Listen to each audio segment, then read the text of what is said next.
Tampol nggak nih? Tampol, bos. Bismillahirrahmanirrahim. Assalamualaikum warahmatullahi wabarakatuh. Alhamdulillahirrahmanirrahim. Segala puji dan syukur kita panjatkan kehadirat Allah Subhanahu wa Ta'ala yang telah memberikan kita nikmat iman dan Islam yang begitu luar biasa. Tidak lupa juga salawat serta salam semoga tercurahkan kepada Nabi kita, junjungan kita, suri tauladan kita, Nabi Muhammad Sallallahu Alaihi Wasallam. Alhamdulillah sahabat mualaf, di kesempatan kali ini saya ingin berbagi produk yang dihasilkan dari PT Murtadin Kalengseng Rombeng Indonesia. Tentunya dipimpin oleh Pastor Pendeta Uskup Yusuf Manukbulu. Dan video itu dibuat judulnya tuh menggelegar, tapi isinya ambiar. Dia membuat judul kesaksian Uda Minang ini membuat ratusan muslim murtad. Ratusan tim mana? Yang ngomongnya cuma satu ekor. Macem-macem weh, Oke, tidak perlu lama-lama lagi, kita akan tonton videonya bersama-sama. Tapi sebelum lanjut, silahkan bagi sahabat mualaf yang baru bergabung atau yang baru menemukan channel ini, sekarang waktunya untuk tampol itu tombol subscribe. Dan kalau suka videonya silahkan klik like, dan kalau bermanfaat silahkan share sebanyak-banyaknya. Insya Allah menjadi amal jariah untuk bekal di jannahnya Allah Subhanahu wa Ta'ala. Amin ya Allah ya Rabbal Alamin. Ayo kita tampol bersama-sama dengan mengucapkan Bismillahirrahmanirrahim. Tampol, bos. Saya mengucap syukur atas kesempatan ini, di mana saya boleh menyaksikan kemurahan Tuhan. Karena saya waktu di agama seberang, agama saya yang dulu, saya hanya ingin mengenal Tuhan. Tetapi apa yang saya alami, Tuhan menyatakan kebenarannya Dia kepada saya. Jadi apa yang saya cari di agama saya yang dulu, saya menemukannya justru di dalam Alkitab. Jawaban doa tentang apa yang ingin saya lakukan, apa yang ingin saya rindukan tentang Tuhan. Tuhan menunjukkan bahwa Alkitab itu memang kekuatan Allah, kuasa Allah yang menyelamatkan. Itu terbukti dari hidup saya yang terikat karena kutuk, karena dosa, karena keluarga saya katanya keluarga terkutuk sampai 7 turunan, ada kena guna-guna, ada yang mengatakan termakan sumpah segala macam. Saya mencoba dalam agama saya taubat nasuha dan hidup sesuai dengan katanya obat saya Al-Quran. Saya coba lakukan, tetapi tidak mampu membebaskan saya dari kutuk, tidak mampu membebaskan saya dari belenggu ikatan dan sakit penyakit. Ini nggak perlu kita tampol ya, karena ini basic atau dasarnya dia memperkenalkan diri katanya ya. Terus dia bilang kena kutuk 7 turunan dan termakan sumpah. Kalau iya kena kutukan terus kena makan sumpah serapah dari orang lain, wallahu alam gitu ya. Tapi yang anehnya dia mengatakan menemukan kebebasan ketika membaca Alkitab. Padahal katanya dia sebelumnya tobat nasuha dan juga obatnya yaitu Al-Quran. Kalau saja kita tanya nih orang baca Al-Quran bagaimana niatnya, bagaimana caranya, tentunya dia pasti melongo dan mendadak jadi boloho. Boloho teh bahasa Sunda eta mah. Atau kita suruh coba bacaan niat sholat sunnah taubat seperti apa dan berapa rokaat, terus bacaannya apa saja. Udah pasti ngahulang bos. Begitulah ya bumbu-bumbu murtadin biasa. Kita ke video selanjutnya. Nice. Tuhan membuktikan kepada saya bahwa Dia mendengar doa, bahwa Dia menunjukkan jalan yang harus saya tempuh. Yesus berkata, akulah jalan, akulah kebenaran, akulah hidup. Dan apa yang saya rindukan tentang kebenaran, apa yang saya rindukan tentang ke surga. Saya berpikir tadi ke surga itu harus melalui titian siratal mustaqim, titian siratal mustaqim, titian siratal mustaqim. Di bawahnya neraka. Saya mengukur diri saya pasti jatuh. Bagaimana caranya supaya tidak jatuh melalui titian siratal mustaqim itu? Titian siratal mustaqim itu. Titian siratal mustaqim itu. Satu-satunya jalan Tuhan menunjukkan kepada saya, ini loh jalan kebenaran itu. Kamu tidak perlu titian siratal mustaqim itu. Karena aku datang supaya kamu mempunyai hidup dan supaya kamu bisa sampai ke surga. Ini waktunya tampol indah nih. Tampol bos.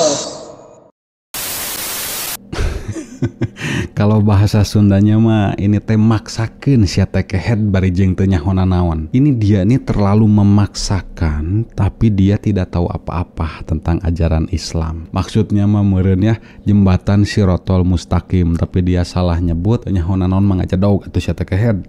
Tapi karena dia membaca terus teksnya mungkin terlalu cepat makanya ngomongnya nggak ada titik, nggak ada koma, dihajar we terus ya. Jadi ketahuan apa yang dia baca dan apa yang ingin dia jelaskan tuh nggak nyambung, betul tidak? Tapi inilah contoh pemikiran yang tidak menggunakan akal dan tidak menggunakan iman. Semaruknya gampang menurutnya melewati jembatan itu teh.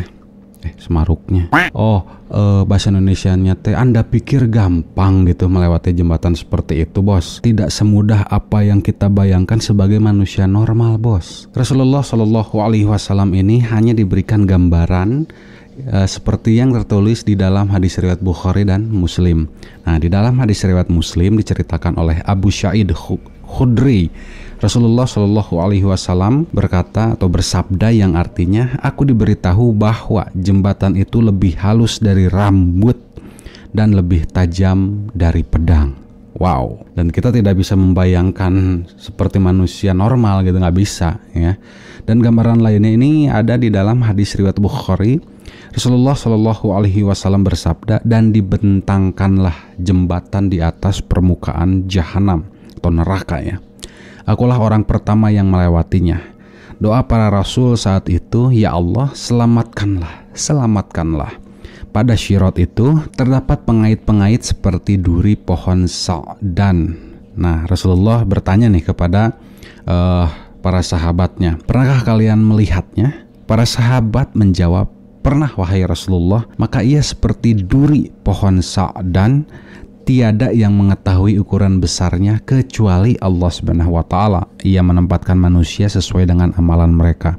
Di hadis riwayat Bukhari nih ditulisnya. Dan masih banyak lagi penjelasan tentang jembatan Sirotol Mustaqim ini yang gak bisa saya jelaskan satu persatu ya, karena panjang banget dan tafsirnya wah ya, ini tidak dapat dibayangkan oleh pikiran manusia seperti kita gitu. Di beberapa hadis pun dikatakan nanti ada orang yang melewatinya seperti kilat yang menyambar, terus ada yang cepat tanpa ada halangan, bahkan ada yang terpeleset, terus ada yang tidak mampu melewatinya, bahkan ada yang merangkak dan akhirnya jatuh juga.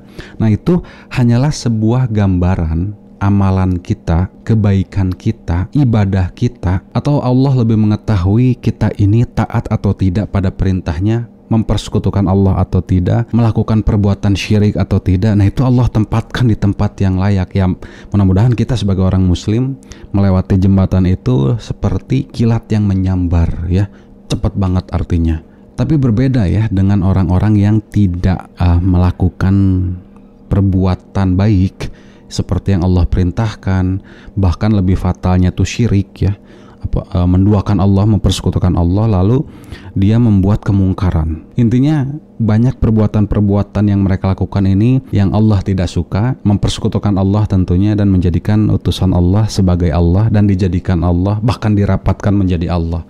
Nauzubillah min zalik ya.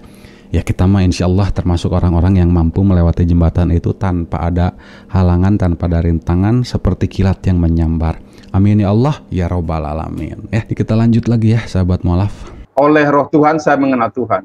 Jadi dengan pikiran saya, dengan pengetahuan saya tentang agama, saya tidak bisa mengalami Tuhan. Saya tidak bisa, walaupun saya mencoba menjadi orang alim, melakukan sholat, melakukan puasa, tetapi saya tidak bisa mengalami Tuhan. Tetapi di dalam Alkitab, di dalam Injil, melalui Yesus Kristus, saya mengalami kuasa Tuhan, dan penyertaan Tuhan, dan pimpinan Tuhan, dan roh Tuhan. Dan roh kuasa Tuhan itu saya alami. Jadi itu yang membuat saya menjadi Kristen. Itu yang tidak bisa saya sangkal. Bisa mengalami Tuhan. Mengalami Tuhan eta, nukumaha kutil. Ya Allah. Ini untuk sahabatku yang ada di Padang sana, indah usah memikian kecek-kecek inyo. Soalnya inyo tuh mengecek indah pakai otak, indah pakai akal, indah pakai pikiran jodoh, Jadi anggap saja orang gilo yang lagi modal di kandang kudo ya. Ampun. Ya kita lanjutin lagi ya. Coba kena ke mana weh si kehetnya. Ibu saya karena saya pindah keyakinan merasa berdosa, ingin seperti dia juga terseret ke neraka gitu. Jadi saya coba yakinkan ibu saya, karena apa? Di Islam juga ibu saya sudah menyerahkan saya mengaji, sudah menyerahkan saya ke ustadz. Itu sudah tanggung jawabnya sebagai seorang muslimah sudah dia lakukan. Sudah belikan saya Al-Quran, sudah belikan saya peci, sudah belikan saya kain sarung, sudah serahkan saya ke ustadz. Tetapi ibu, sekarang setelah saya dewasa, itu tanggung jawab saya di hadapan Tuhan. Ibu tidak akan masuk neraka gara-gara saya, ibu juga tidak akan masuk surga gara-gara saya. Begitulah secara hukum Islam gitu. Jadi ibu saya dengan keterangan itu, ibu saya juga sedikit tenang. Kalau begitu, ya udah, kamu kemana, siapa yang bisa menerima kamu, nanti saya akan tuntun kamu. Tampol indah nih. Tampol bos. Betul ya, setelah dewasa kita ini mempertanggungjawabkan apa yang sudah kita perbuat nanti di hadapan Allah Subhanahu wa taala. Tapi kata siapa? Ibu atau orang tua kita tidak bertanggung jawab juga di hadapan Allah Subhanahu wa taala. Meskipun ibu kita sudah melakukan kewajibannya sebagai seorang muslimah, katanya ya, kata dia, membelikan peci ya, memberikan Al-Qur'an, menyerahkannya kepada ustadz, terus membelikan sarung katanya ya. Bukan seperti itu bos. Terus nanti tuh ditanya bagaimana cara mendidik anak-anaknya, membesarkan anak-anaknya dan memberikan nafkah kepada anak-anaknya ini, apakah dari hasil yang haram atau yang halal. Terus akhlak buruk dan akhlak baiknya nanti juga dipertanyakan sama Allah. Terus adil atau tidaknya si ibu ini atau orang tua ini terhadap anak-anaknya. Dan masih banyak lagi lah ya yang dipertanggungjawabkan di hadapan Allah nanti. Segera ya baca Quran surah Luqman ayat 13 sampai 19. Di situ sangat jelas ayatnya, bahkan kalau kita membaca tafsirnya itu ya Allah luar biasa. Kita sebagai orang tua dan nanti calon orang tua, yang paling berat tanggung jawabnya adalah ketika kita tidak mengamalkan atau mencontoh hamba Allah yang namanya Luqman Al-Hakim. Di situ Allah berfirman, dan ingatlah, lihat ya, dan ingatlah ketika Luqman Al-Hakim memberikan contoh pengajaran yang baik terhadap anak-anaknya. Dan mohon maaf bila saya keliru ya menyebutkannya, karena banyak berbagai pendapat ulama tentang hambanya Allah ini Luqman Al-Hakim, yaitu dikembalikan kepada pengajarannya guru-gurunya masing-masing. Dan kalau kita baca ya di ayat ke-13 dan juga ayat ke-17 ini, Allah Subhanahu wa taala berfirman, A'udzubillahi minasyaitonirrajim, bismillahirrahmanirrahim. Wa iz qala Luqmanu libnihi wa huwa ya'izuhu ya bunnaya la tusyrik billah inna syirka lazumun azim. Yang artinya, dan ingatlah ketika Luqman berkata kepada anaknya di waktu ia memberi pelajaran kepadanya, hai anakku, janganlah kamu mempersekutukan Allah. Sesungguhnya mempersekutukan Allah adalah benar-benar kezaliman yang besar. Bahkan di ayat ke-17-nya Allah pun berfirman, ya bunnaya aqimis sholata wa'mur bil ma'rufi wanha 'anil munkari wasbir ala ma as-sabaq inna zalika min azmil umur. Shadaqallahul azim. Yang artinya, hai anakku, dirikanlah sholat dan suruhlah manusia mengerjakan yang baik dan cegahlah mereka dari perbuatan yang mungkar, dan bersabarlah terhadap apa yang menimpa kamu. Sesungguhnya yang demikian itu termasuk hal-hal yang diwajibkan oleh Allah. Masya Allah, ayatnya sangat jelas ya. Di ayat ke-13, hai anakku, janganlah kamu mempersekutukan Allah. Dikenalkan Allah dari kecil tuh udah harus dikenalkan. Saya mah terlambat ya, tapi tidak ada kata terlambat untuk mendidik anak-anak kita mengenal siapa itu Allah Subhanahu wa taala, satu-satunya Tuhan yang benar dan juga satu-satunya Allah yang layak disembah. Nah, inilah yang nanti akan kita pertanggungjawabkan di hadapan Allah dalam mendidik anak-anak kita. Kita sebagai orang tua sudah diperintahkan, bahkan Allah firmankan tuh jelas dalam Quran surah Luqman, agar kita tuh menjaga anak-anak kita supaya tidak syirik atau mempersekutukan Allah atau menjadikan makhluk sebagai Allah atau ciptaan Allah jadi Allah lalu dirapatkan untuk menjadi Allah. Nauzubillah min zalik ya Allah. Kalau sahabat perhatikan tadi ada kalimat yang sangat jelas, wanha anil mungkari, cegahlah mereka dari perbuatan yang mungkar seperti mempersekutukan Allah, perbuatan syirik, tidak menyembah Allah, malah menyembah makhluk Allah, diagul-agul, disombongkan gitu ya, gua punya Tuhan yang mati dan hidup kembali. Nauzubillah ya. Itu harus kita cegah sebagai orang tua atau nanti calon orang tua yang mempunyai anak.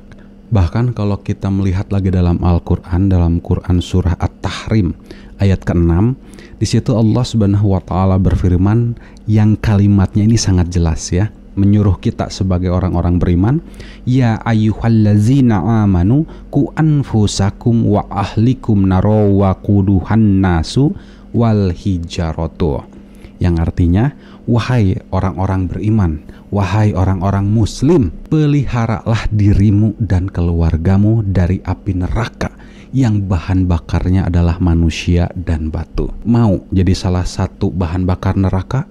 Makanya cegah anak-anak kita dari perbuatan syirik atau diri kita sendiri dari mempersekutukan Allah atau menduakan Allah, tidak menjadikan Allah satu-satunya Tuhan yang benar. Hati-hati sahabat mualaf, nanti kita bisa jadi bahan bakar neraka. Nauzubillah min zalik ya. Semoga kita dijauhkan dari hal itu. Amin ya Allah ya rabbal alamin. Jadi mohon maaf ya, pemikiran si Uda Minang ini benar-benar kacau balau. Tidak tahu apa-apa tentang Islam tapi maksakeun tah ditampol ya ku mualaf channel Tambuaci asik. Kano moto ambo yola bismillahi tawakkaltu alallahi la hawla wala quwata illa billah aliyul azim. Jadi kalau sesuatu itu dari Tuhan, datanglah. Aja.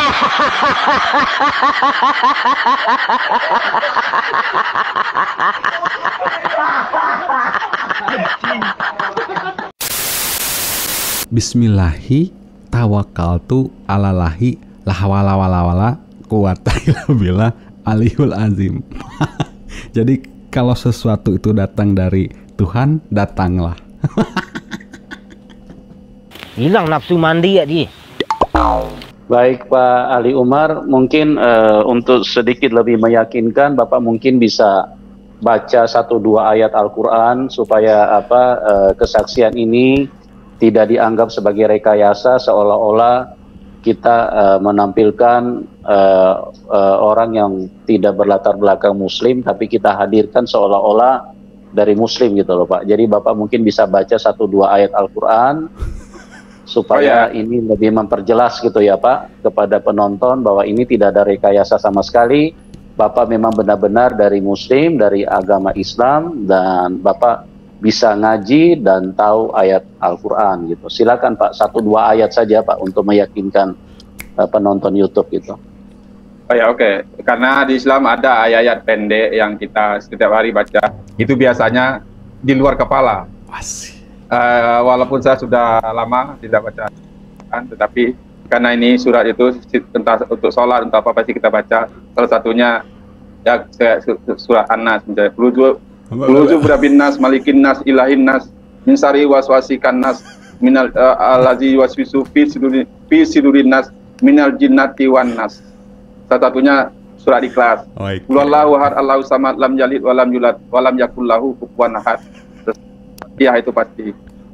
Bismillahirrahmanirrahim. Alhamdulillahirabbil alamin, arrahmanirrahim, maliki yaumiddin. Iyyaka na'budu wa iyyaka nasta'in. Ihdinas siratal mustaqim, siratal ladzina an'amta 'alaihim ghairil maghdubi 'alaihim waladdallin. Jadi itu pasti dia di luar kepala, masih bisa diingat. beberapa ayat. Baik, baik. Baik, kita tampol nih. Tampol bos. Hafal di luar kepala. Tapi bacanya nih ancur, amburadul, kacau balau, tikojot eta bibirnya. Kirain teh Quran surah Al-Alaq ya, atau Quran surah Maryam atau Ali Imran atau Al-Baqarah 1 sampai 10. Eta deui andalan tehnya ngomong we hafal di luar kepala. Sia karet nasi padang. Kalau nggak bisa baca lebih baik diam saja. Bilang aja ini saya baca yang ada di depan saya. Mudah-mudahan bener. Jangan malu-maluin pastor, pendeta, uskup Yusuf Manuk Bulu atuh. Kalau bahasa Sundanya mah ya teh si Ucup Manuk Bulu teh kandal kulit banget Tidak tahu malu tapi tetep ya berjuang memasarkan produk PT Murtadin Kalengseng Rombeng Indonesia. Alhamdulillah ya ikhwafillah, kita mah orang-orang beriman, bersyukur kepada Allah karena kita masih berada di dalam keadaan muslim yang tentunya tidak mempersekutukan Allah, tidak menduakan Allah, tidak menjadikan makhluk Allah sebagai Allah dan dirapatkan untuk jadi Allah. Amin. Alhamdulillah juga kita banyak belajar dari produk Murtadin Kalengseng Indonesia ini. Semakin mereka banyak cerita, alhamdulillah kita juga dapat pahala karena kita belajar agar tidak menjadi seperti mereka, terjerumus ke dalam jalan yang sesat dan ujungnya adalah neraka. Dan banyak juga orang-orang yang mualaf setelah mendengarkan kesaksian mereka. Wow, luar biasa ya, alhamdulillah. Baik sahabat mualaf, mungkin itu saja yang bisa saya sampaikan. Insya Allah bermanfaat, insya Allah menjadi pelajaran yang penting dalam kehidupan kita agar kita bisa bagikan ke anak cucu cicit kita. Dan juga saya memohon maaf bila banyak kata-kata atau kalimat yang tidak dimengerti ataupun salah dalam berucap, karena itu murni kesalahan saya pribadi. Dan jika ada benarnya, Allah lah yang maha benar dan Allah lah yang mengetahui segala sesuatunya. Terima kasih sahabat mualaf, syukron, jazakumullah khairan. Wassalamualaikum warahmatullahi wabarakatuh. Wala tamutuna illa wa antum muslimun, fa bi ayyi ala rabbikuma tukaziban.